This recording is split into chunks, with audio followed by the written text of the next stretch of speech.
Il jure que la justice est aveugle, mais certains billets lui servent encore de canne.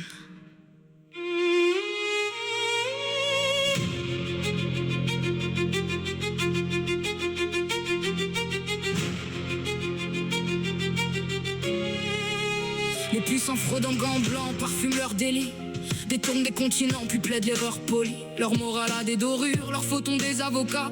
Quand le pauvre a pour défense un silence et ses dégâts, ses cols blancs faux bras, cuisine institutionnelle. Ils vident les coffres au calme et ressortent exemplaires. Ils ont l'art de la formule, la grammaire du pardon. Le crime en col de soie, le vice avec diction.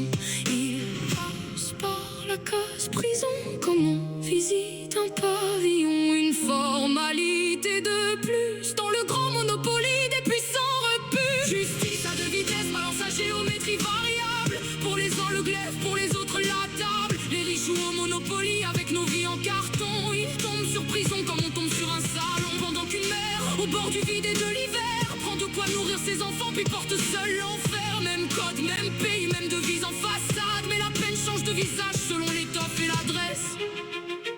Elle n'avait ni lobby, ni notaire, ni parloir mondain. Seulement le creux du frigo, la faim au creux des mains. Sa nuit comptait les pièces, ses jours comptaient les heures. Et la loi, dans son grand livre, ne lit pas la douleur. On l'appelle coupable quand elle arrache au manque. De quoi tenir debout sans sombrer dans la banque. Qui vole un pain pour vivre, porte le poids du blâme. Qui saigne 1000 foyers, dîne encore serviette aux armes.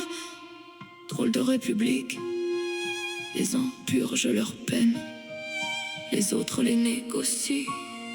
Les uns tombent pour survivre, les autres vivent de ce qui fait tomber autrui.